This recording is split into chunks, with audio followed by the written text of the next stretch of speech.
Little Orange Plum. Hello everyone and welcome to Little Orange Plum. Today we are looking at a little subreddit called r/BadWomen'sAnatomy, one of my all-time favourite subreddits, and today I think we're going to look through the newest additions to the best of r/BadWomen'sAnatomy, because they've got some new ones that are now popped up in the best of tab. So let's have a look, shall we? We have: doesn't matter if a woman's never had sex, she's not a virgin. Let's take a look. Actually false. Most females nowadays were never a virgin. When a female loses her virginity, she produces a hormone in her body that opens up the vagina wider, as well as the hips. It also enhances breast growths. I'm pretty sure he's talking about the kind of hormones that you get during puberty and that you get way before you become sexually active, definitely before you're legal to be sexually active. But yeah, that totally, the whole hips widening and breast growth happens. There are some changes to the genitalia. I'm not sure the way he's described it is accurate, but yes, that totally does happen as a result of hormones. It happens when you get your first period, not when you lose your virginity, but okay, sure. Because so many females are going for bigger men and more men in a short span. Do they think that no one fucked guys over 6 feet tall a couple hundred years? I mean, to be fair, it is important to note that a couple hundred years ago, due to bad nutrition and people not having consistently available enough nutrition throughout childhood, men over 6 feet tall used to be a lot rarer, because just you need to eat properly as a child to grow that big. But yeah, we would be short as a species if women didn't always seek out the big men, but okay, whatever. But with more men in a short span, they trick their body into thinking they're losing their virginity over and over, releasing more of these hormones. I can't even.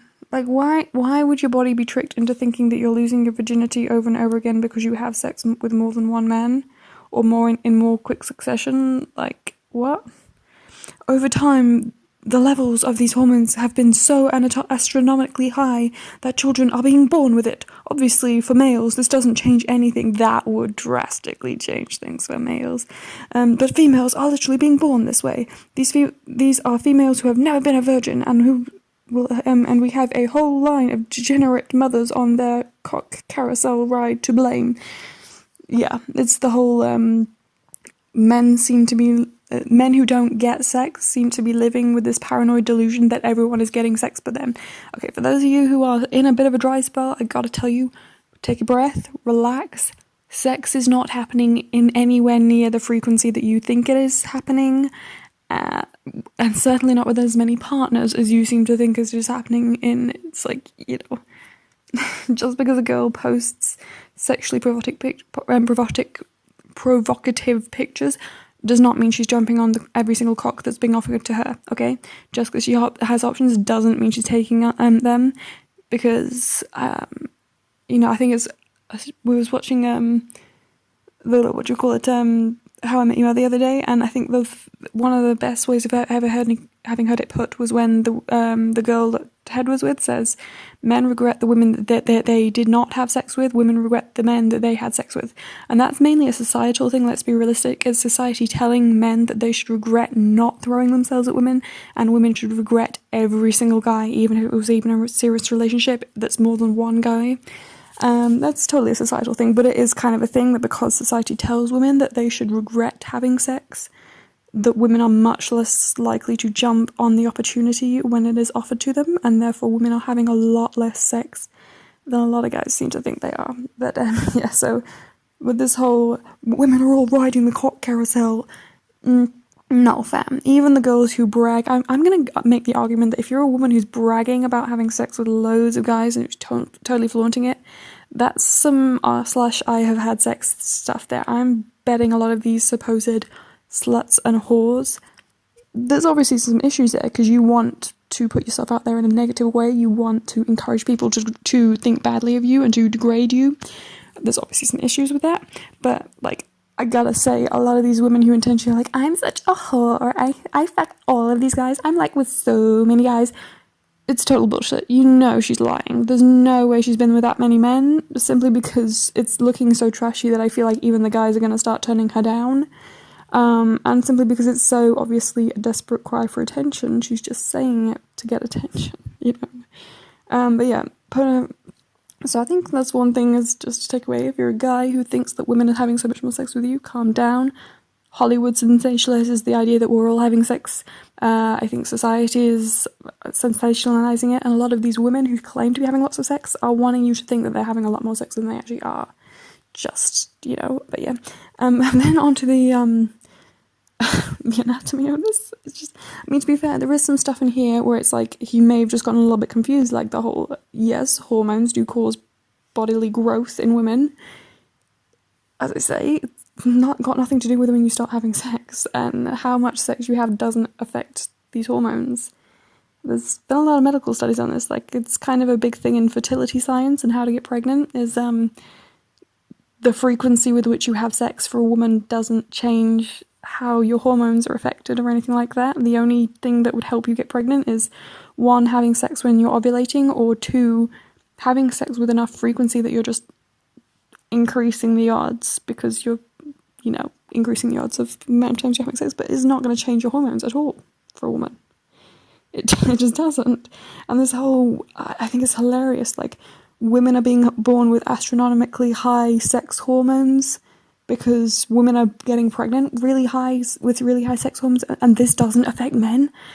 There's this syndrome called, I think it's testosterone androgen syndrome. I'm going to have to look that up and type up the spelling for you because I'm not quite sure.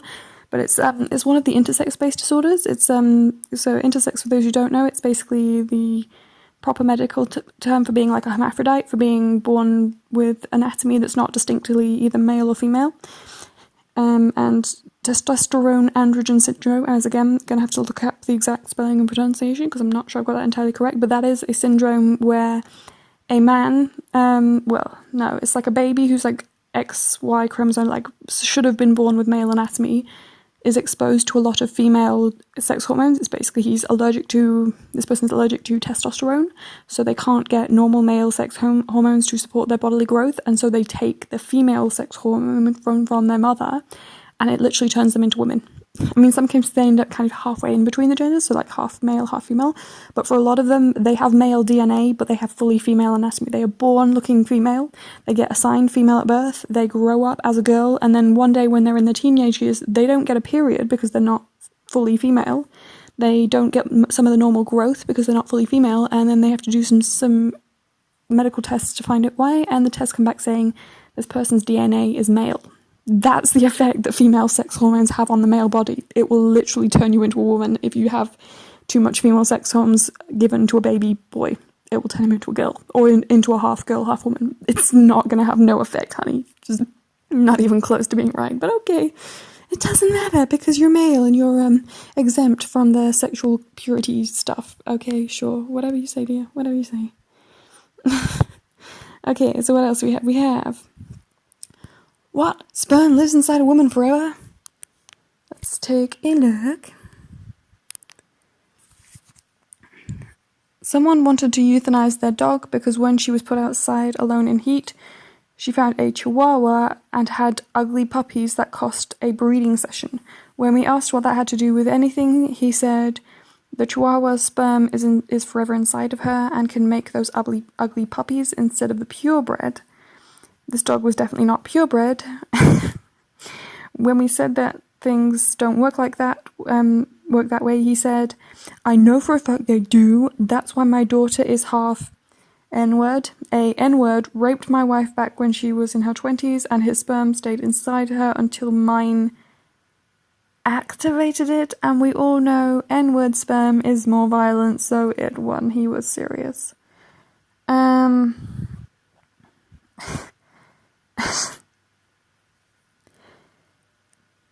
I mean, I would talk about how, because I like to always try to figure out how someone has intellectually gotten to this point of having such a misunderstanding of science and stuff. In this one, I think you're just intentionally trying to be ignorant, because look how racist you are.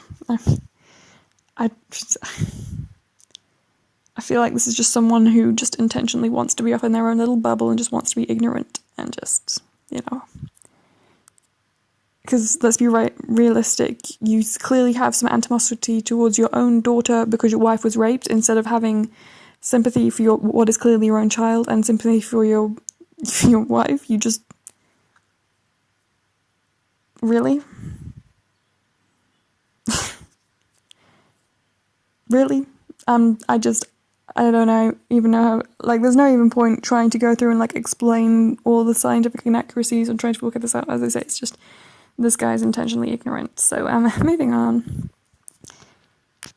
Next we have, she gets it. We have, me, wash your hands. 4-year-old, I don't have germs. Me, yes you do. My 4-year-old, I'm not a boy. She's 4. She's allowed to be not... She's 4. She gets a pass, okay? She's a child. Moving on. Instagram ads are at it again. We have the current body types: skinny, plump, obese, and normal. So skinny is a girl who I would not argue is at all skinny. She is very curvaceous. Yes, the waist is very, very tucked in, but she is very much a slim, thick queen of very cosmetically altered looking proportions, because that's damn titties with that waist. Like, the doctor's gonna need to give you that. It's either a very tight waist trainer or it's surgical enhancement. Then we have plump, which I would say is probably closer to what most people have. I'd say that's a lot more normal for most people and a lot more kind of, you know, as I say, in the middle. Then we have obese. I mean, definitely on the larger side of normal weight scale. I would argue she's not necessarily obese, because obese does tend to be a bit bigger than that. That's more kind of overweight a little bit, I guess. I don't know, because obese and overweight are actually different medical categories in my country. I'm not sure about the rest of the world, but in my country it's normal BMI, overweight BMI, obese BMI, and that looks kind of more overweight than obese. It's kind of, it's very much looking like this thing has very unrealistic standards, especially considering that normal has a 6-pack. And speaking as someone who, as I say, I'm a theatre major, I danced quite competitively, I've done dance competitions, I've danced against a lot of dancers who have 6-packs. I have had and lost a 6-pack multiple times. And 1, it's not easy to get, speaking from personal experience. 2, it's even harder to maintain over a long period of time. It's just not, your normal is for your weight to fluctuate a bit, especially as a woman. Normal is not to stay one static body type all of the time that's exactly the same. You should get a little bit of a weight gain, a little bit of loss, a little bit of change out throughout the year, just as normal. And 6-packs just require such exact kind of, I mean, it's mainly nutrition, if anyone's wondering, because I think it's not a body type. Just to clarify, I would not argue it's a body type, because body type, I think, implies, in my mind, a set state of being. And I would say body type is like, you know, top heavy, pear-shaped, you know, because it's like, for example, I'm pear-shaped. It's consistent throughout my body, regardless of how big or how skinny or how muscular or how fit or how unfit I am, that my body naturally carries most of my weight around my hips. Like all of my excess weight, I naturally gain both fat and muscle easier around my legs than I do on my upper body. That's just how I've always been, and that's a set type for me. That you also get reversals who naturally have very large breasts but very narrow hips and you can try to manipulate that a little bit with bodybuilding, but who have a set body that even if they're very thin with large breasts, they'll be thin with large breasts and narrow hips. Even if they gain weight, it'll gain it more on top than on bottom. And you get people who are very symmetrical and who have just really matching proportions. But arguing that these are body types, I mean, to some extent, it's a little bit helpful with fitness programs to know where someone is, to just kind of get them to guesstimate both their fitness standard, whether they would say beginner, intermediate, blah, blah, blah, and then to guess their body type in terms of like where they are, just to kind of give you an overall idea of what their standard of fitness is and stuff like that. And also to give you an idea of what's going to help them most. But these are very transitional body types. These are all very temporary types, I would say, and 6-pack in particular being portrayed as normal. It's very abnormal and very difficult for a woman to have a 6-pack. and it's also very temporary, I would argue. Even fitness models, the only time, because I've, as I say, working in performing arts, I've worked with fitness models before. I know some of them personally, and they either take drugs, they are either juicing to keep a six-pack, or they don't have it year-round. They have a performance season where they get most of their photo shoots done, and the rest of the year they don't have a six-pack fully. They still have some definition, but they don't have a fully chiseled six-pack year-round because it's not natural to maintain that. But okay, yeah, that's a normal body type of woman. Okay. I want to look at the comment section. We have, it's weird how every single one of them is done by a different artist. They're probably stolen. Ooh, that's an interesting point. That is, I did not even notice that. Yes. Because, like, this, the obese one is, like, it's got a kind of plasticky look, which is usually computer-generated entirely image. You can't do that without a computer. Whereas the plump one looks like it could be a line drawing. It could have been drawn on a computer as well, but it could be a line drawing. And it's like this one, we've got some that are more kind of, like, anatomical, some that are more cartoony, and, like, this one that's the skinny one is basically an anime drawing. Like, just even like anime proportions, but... yeah, those could be stolen images, most likely.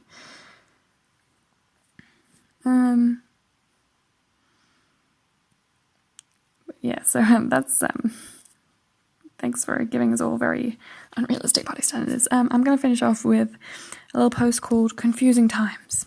Let's have a look. We have stop, clap, pressuring, clap, girls to...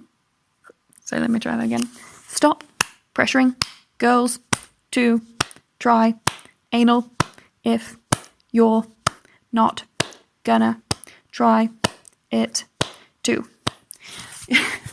Yeah, I mean, yeah, I don't think it's necessarily true that you always have to have both partners be into the same things. Like, you can have a BDSM couple where if one's a dom and one's a sub and they're completely happy with that, you don't need to switch roles necessarily, as long as everything is consensual and everything is happy. But yeah, if it's pressuring, it does definitely seem like a don't pressure people to do things that you would not like to be pressured into kind of thing. And we just have a comment from a guy: we not use dick and toys going inside of us. Which the one someone replies with, start small, just try a finger. Absolutely not. See? If I was to use a finger, if I was used 2 fingers and tampons go in and out of me, then I would try, but I'm not, lol. Who put that sentence grammar that? Nobody not. Okay, but and then we have the response: who puts tampons in their asshole? Yes, it's a very good point.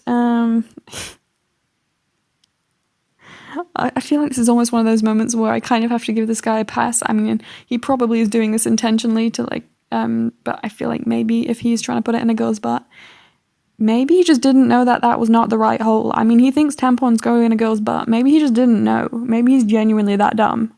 I feel like, as I say, if a kid's a kid, we gotta give the kid a pass for being a kid.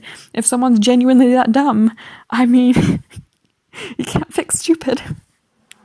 What can I say? Maybe he's that stupid. I feel like it's one of those things of, yeah. This is a very loud washing machine, apologies. But I feel like this is one of those things of a guy just intentionally trying to play dumb, just to pretend like, wait, what? That's not where I put it? What do you mean? I was sure it goes in the butt. It goes in the butt, doesn't it? What do you mean it's not the same thing as a vagina? It's totally the same thing. Nice try, sweetie. Nice try. But, yeah. It always makes me laugh, the guys who are so into... And I feel like... I had this most amazing manager once. Don't ask me how we got into this conversation, but he was literally talking about it, and he was literally saying how he's convinced that a lot of guys don't even like anal. It's literally just because girls don't want to do it, and they kind of want, like, this rewarded feeling of, I'm amazing, I'm such a great seductor that I convinced a woman to do anal kind of thing. It's almost that more than the actual enjoyment of it, which kind of makes sense because anal sounds like a lot more work in terms of, like, arranging lube and stuff like that. It sounds a lot of hassle.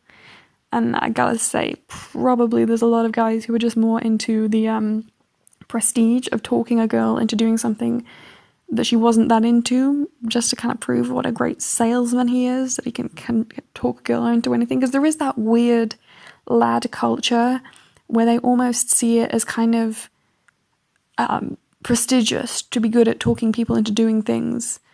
And not even just girls, you get the guys who are like, oh yeah, I'm amazing on a night out, I can talk my friends into doing the craziest things, and it's like you pressured your friends into doing stupid and dangerous things that they did not want to do, and you think that makes you good.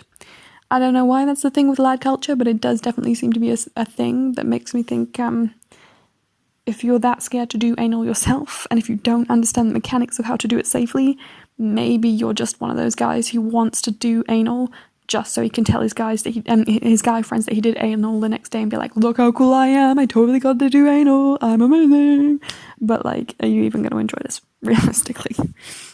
I'm just curious. I'm asking for a friend. But yeah, so that's my final post of the day. I hope you guys enjoyed it. If you did, please like, comment, subscribe, all that good YouTube stuff. Definitely follow r/BadWomen'sAnatomy if you're not already, because it is a lot of fun. And I will see you guys next time. Bye.